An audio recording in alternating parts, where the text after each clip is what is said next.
उमंग और नए हौसलों से फिर हम आगे बढ़ाएंगे सेशन को। देखते हैं इसमें हम बेल्ट कन्वेयर को स्पेशली एक फ्रेंड के रिक्वेजिशन पर बनाने जा रहे हैं वीडियो लेक्चर, तो आप इसको वॉच करेंगे अप टू होल एनर्जी। चलिए देखते हैं। The principal type of conveyor used in mines are belt conveyor, scraper chain conveyor and sacker conveyor. Okay, तो हमारा किस तरह का कन्वेयर यूज होता है मुख्यतः, तो belt conveyor, scraper chain conveyor और सैकर कन्वेयर। तो इस सेशन में हम स्पेशली बेल्ट कन्वेयर को एक्सप्लेन किए हैं बारीकी से। आप उसमें देखते हैं कुछ नया पॉइंट निकल के आता है, कुछ न्यू कंसेप्ट मिल के आएगा आपको, ठीक है। तो पहला क्या है, flat endless belt which continuously travels and carries on its top surface the material to be conveyed। ठीक है, तो मटेरियल को कन्वे करने के लिए एक फ्लैट एंड सरफेस होता है, ठीक है, प्रोवाइड करता है किसमें ना, बेल्ट कन्वेयर में। और ये किस तरह का ना, एंडलेस बेल्ट होता है।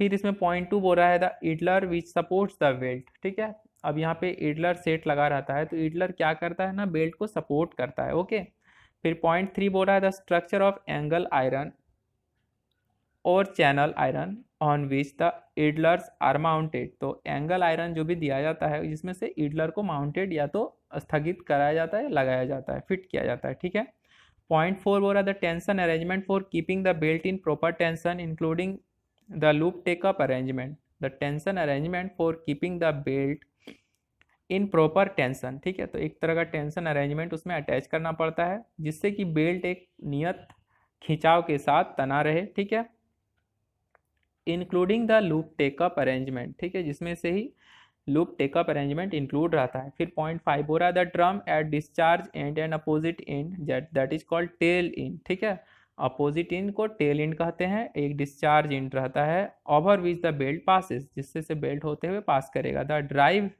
Head comprising the electric motor, coupling, gearing and snub pulleys. ठीक है, यहाँ पे पॉइंट 6 बोल रहा है the drive head comprising the electric motor. ठीक है, ड्राइव हेड जो होता है उसमें इलेक्ट्रिक मोटर होता है जिससे होते हुए हमारा पूरा बेल्ट कन्वेयर को रोटेट कराता है, मैंने एंडलेस हॉलेज जिस तरह से मूव करता है कंटिन्यूसली, तो उसी तरह से हमारा बेल्ट कन्वेयर भी एक मैंने कंटिन्यूसली घूमते रहता है। ठीक है, coupling, gearing and snub police fitted होता है। ठीक है, अब यहाँ पे हम लोग देखते हैं कि बेल्ट जो होता है वो बेल्ट किससे मैन्युफैक्चर्ड होता है और उसमें किस तरह का कंस्ट्रक्शन हमारा होता है, उस पर हम स्पेशली फोकस करेंगे। तो देखते हैं the belt is an endless thick flat stripe of woven, cotton, rayon और nylon fabric laid up in plies or layers and their surface and slide covered with rubber, plastic or PVC polyvinyl chloride। Okay, तो यहाँ पे कुछ basics निकल के आ रहा है क्या कि बेल्ट कन्वेयर एक endless thick flat stripe of woven cotton. ठीक है, तो एक वुवन कॉटन मैंने कॉटन का बना हुआ एक थिक स्ट्राइक होता है जिसमें से उसके ऊपर और भी क्या मिक्सड रहता है, रेयान या तो नायलॉन फैब्रिक। ठीक है, तो वुवन कॉटन के साथ रेयान या तो नायलॉन फैब्रिक मिला हुआ रहता है इन प्लाइज और layer and their surface and side cover with rubber plastic. उसका लेयर हो या तो उसका सरफेस हो, साथ ही साथ साइड जो कवर होता है किससे ना, रबर या तो प्लास्टिक या तो पीवीसी, रबर, प्लास्टिक या पीवीसी पॉलीविनाइल क्लोराइड से माउंट मैंने कवर्ड रहता है। ठीक है, सरफेस या तो sides. The type of fabric that is the number of plies and the reinforcement if any in the build determines the strength of the latter. The most common type of fabric used in cotton duct of density 0.93 kg per cubic meter and the permissible working stress for the material is 5.25 kg Newton per meter per ply। ठीक है, तो इसमें बोल रहा है क्या, most common type fabric जो use होता है वो होता है क्या, कॉटन डक, जिसका डेंसिटी 0.93 kg पर क्यूबिक मीटर होता है। ठीक है, तो कॉटन डक जो होता है वो most common type fabric use होता है। साथ ही साथ क्या कहा जा रहा है इसमें, an extra thickness of rubber coating may be introduced with the plies for improving inter ply adhesion and और हीट और इम्पैक्ट कुशनिंग। ठीक है, तो बोल रहा है कि an extra thickness of rubber coating, साथ ही साथ कुछ मोटाई रबर कोटिंग का दिया जाता है जिससे क्या इंट्रोड्यूस होता है ना, इससे एक कुशनिंग टाइप का इम्पैक्ट प्रोवाइड किया जाता है। ठीक है, बोल रहा है कि this feature is conventionally expressed as skim coated plies. ठीक है, फिर साथ ही साथ कुछ मिल रहा है हमको आगे पॉइंट में, a new generation of high tenacity fibers known as aramids has been introduced in the recent developments of both side woven and laminated by textile beltings. Okay तो कहा जा रहा है कि नया जनरेशन का हाई टेनासिटी फैब्रिक जो किसका नाम से जाना जाता है ना, एरामिड्स, ठीक है, जिसको इंट्रोड्यूस करता है recent development both side woven and laminated textile Belting, ठीक है। बोला this has enabled belts of up to 4000 kg Newton per meter to be designed. Still reinforced belt can be greatly replaced by the belts of the material. अब यहाँ पे कहा रहा है this has been enabled belts of up to 4000 kg Newton per meter to be designed. साथ ही साथ still reinforced belt can be greatly replaced by the belts of this material, ठीक है। तो यहाँ पे कहा जा रहा है क्या कि यह बेल्ट जो है कितना तक लोड बियर कर सकता है, तो 4000 kg न्यूटन पर मीटर के हिसाब से इसका हमारा लोड बियरिंग कैपेसिटी होना चाहिए। साथ ही साथ बोल रहा है स्टील इन्फोर्स बेल्ट जो अभी के समय में इसको रिप्लेस कर दिया है by the belts of the material, ठीक है। तो स्टील इन्फोर्स्ड बेल्ट जो अभी आ रहा है वो पहले का जो फैब्रिक रिन्फोर्स्ड बेल्ट था उसको रिप्लेस कर दिया है,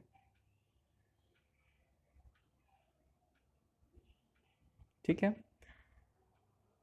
अब यहाँ पे कुछ फिगर दिख रहा है आपको, जिसमें से एक रफ आइडिया आपको मिल सकता है कि ड्राइव पुली है, ड्राइव पुली को मोटर से ड्राइव किया जाता है पुली को, और ड्राइव पुली के बीच में ऊपर में जो है कि कन्वेयर बेल्ट है लगा रहता है, ठीक है। और कन्वेयर बेल्ट को सपोर्ट करने के लिए इडलर सेट एंगल पे फिक्स होता है, ठीक है।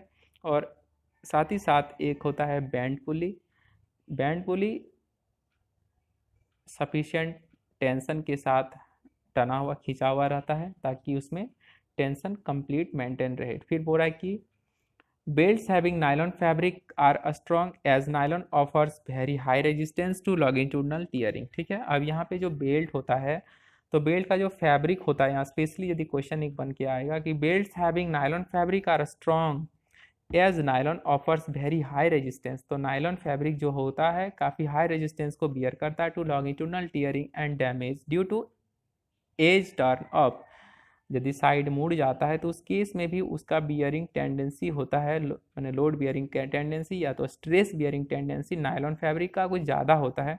Nylon also improves the resistance to impact damage and the belts are more flexible, light in weight, have better fastener holding properties and are also designed for use on dip, ठीक है।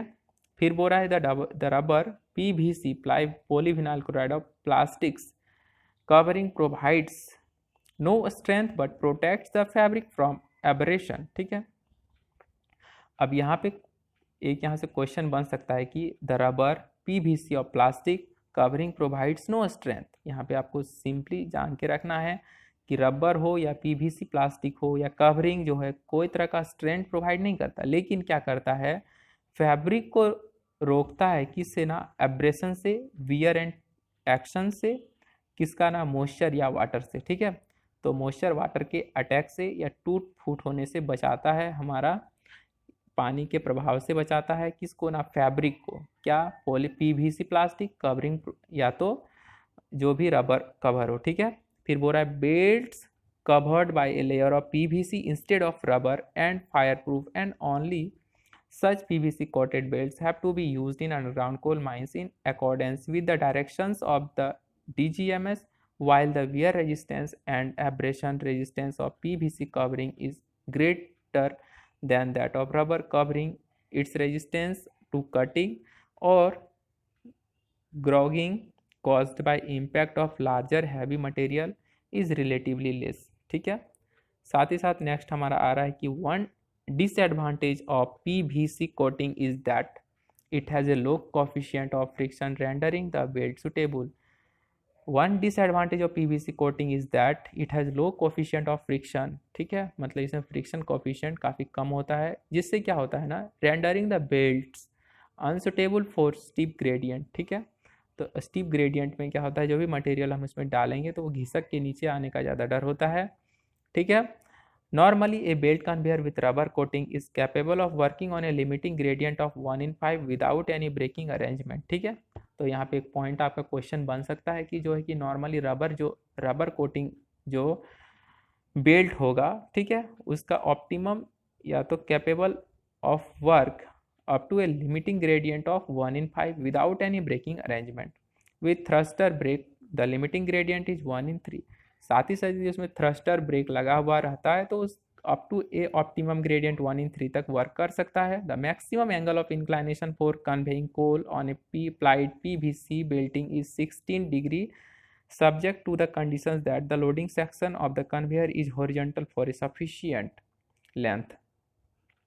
तो यहाँ पे कहा जा रहा है क्या, मैक्सिमम इंक्लाइनेशन जिसमें कन्वे कर सकता है कोल को, किसमें ना, प्लाइड PVC बेल्टिंग में, वो होता है 16 डिग्री तक, ठीक है। और जिसमें क्या होता है ना, subject to such conditions that the loading sections of the conveyor is horizontal, ठीक है, फॉर ए सफिशिएंट लेंथ। अब यहाँ पे आपका पिक्चर दिया गया है, आप देख सकते हैं कि किस तरह से ईडलर सेट होता है, प्लेन ईडलर होता है, एंगल पे फिट होता है और उसके ऊपर बेल्ट कन्वेयर जो है कि लगा हुआ है। एक क्रॉस सेक्शन भी आपको दिख रहा है, लोडेड सामान जो है, डिस्चार्ज ऑफ द इनवाय ऑफ कन्वेयर भी है आपका। सारा पॉइंट को जहाँ तक हो सके संभव हम दिखाने का कोशिश किए हैं, आप इसको वॉच करेंगे पॉइंट ए और पॉइंट बी दोनों को। पॉइंट ए कह रहा है belt conveyor in underground mines और पॉइंट बी बोल रहा है इलुस्ट्रेटिंग इम्पैक्ट ईडलर्स एंड प्लेन ईडलर्स, ठीक है। अब आगे भी पिक्चर आएगा, आप इसमें बने रहेंगे और कुछ बेसिक जानकारी भी मिलेगा पिक्चर के साथ ताकि आपको दिमाग में सेटअप हो जाए, ठीक है। बोल रहा the belt conveyor works on a straight roadway which may be level inclined और partly level and partially inclined in patches. The belt speed varies from 45 meter per minute to 150 meter per minute, but a speed of 45 meter per minute to 60 meter per minute is generally preferred। तो belt जो होता है, rubber belt जो होता है, इसका optimum speed जो है कि 45 से 60 मीटर पर मिनट होता है, लेकिन ये स्पीड कितना तक वेरी कर सकता है ना, 45 से 150, है ना, 45 टू 150 मीटर पर मिनट तक ये वेरी कर सकता है। लेकिन ऑप्टिमम जो स्पीड होता है इसका 45 मीटर पर मिनट से 60 मीटर पर मिनट तक जनरली प्रीफर किया जाता है।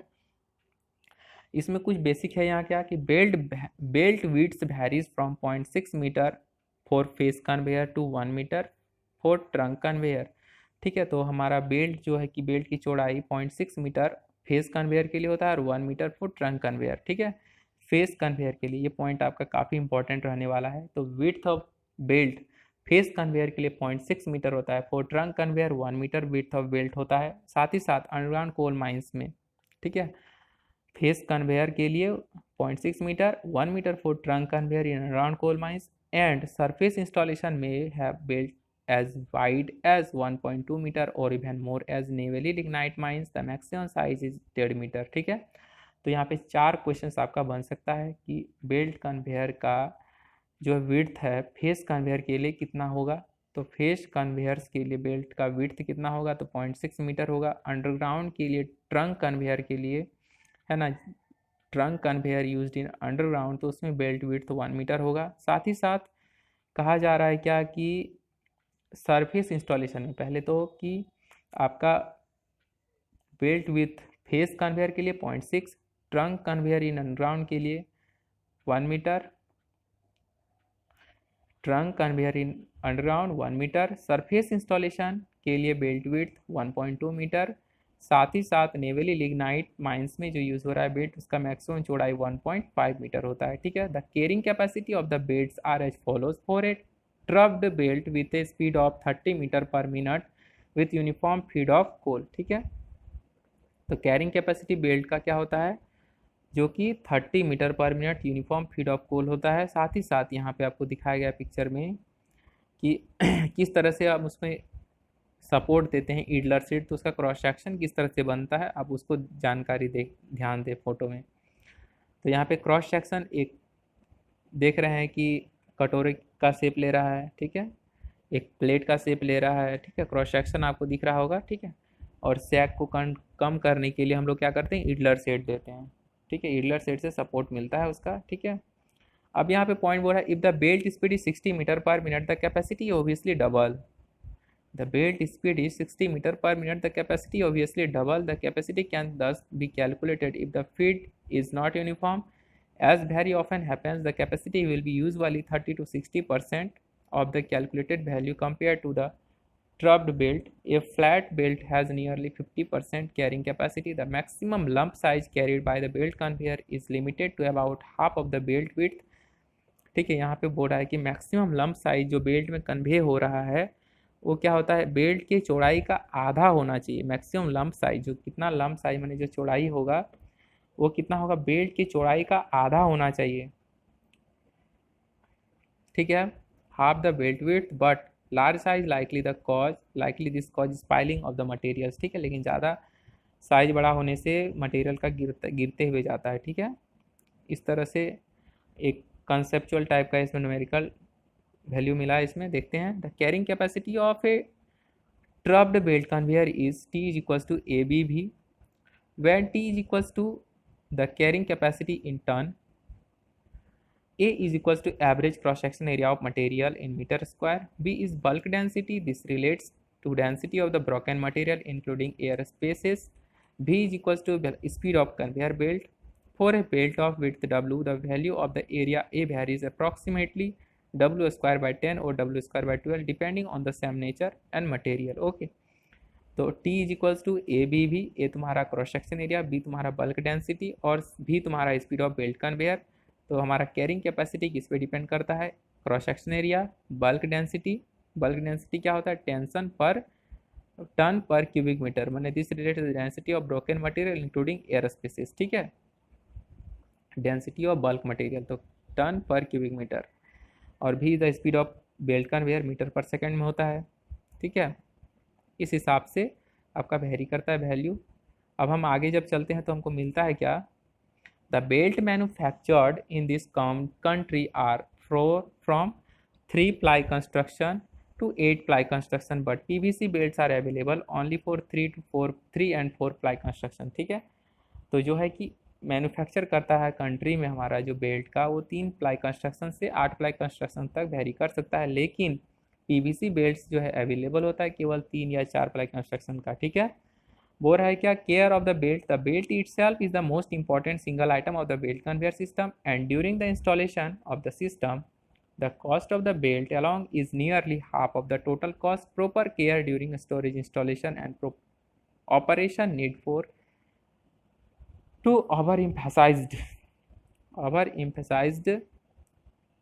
the point to keep in mind are, पहला क्या ध्यान देना है, protect conveyor belt from direct sunlight during storage and keep it away from the steam pipe or other places of heat in a dry covered and ventilated shed। okay, next point 4 and 5 बोल रहा है कि prevent the belt from rubbing against the prop, timber or other stationary object and avoid wandering of the belt। फिर बोल रहा है क्या, मैंने बेल्ट को इस तरह से अरेंज करना है कि वो रबिंग नहीं करे किसी से, ना प्रॉप से हो, टिम्बर से हो, है ना, या कोई स्टेशनरी ऑब्जेक्ट से घिसे नहीं। For a troughed belt and inclination of more than 30 degree for the side roller is not recommended. ठीक है, तो साइड रोलर के लिए इंक्लाइनेशन जो है 30 डिग्री से अधिक रिकमेंड नहीं किया जाना चाहिए। अब इसका एक पिक्चर आपको साथ में दिख रहा है कि ये एंगल जो है 30 डिग्री से ज़्यादा इंक्लाइन नहीं होना चाहिए।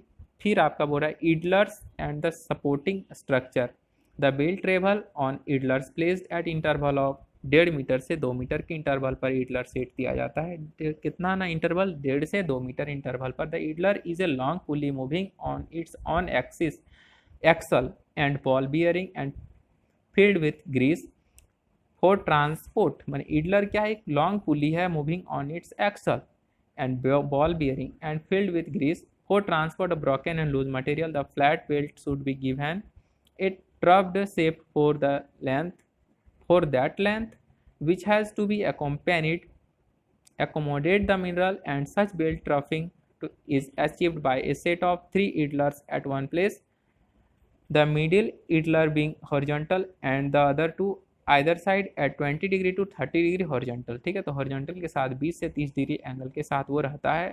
ठीक है, बीच वाला इडलर जो होता है हॉरिजॉन्टल होता है, अदर टू इडलर 20 से 30 डिग्री एंगल पर झुका हुआ रहता है, जैसे कि हम पिक्चर में वो अब मेंशन किए बताएं।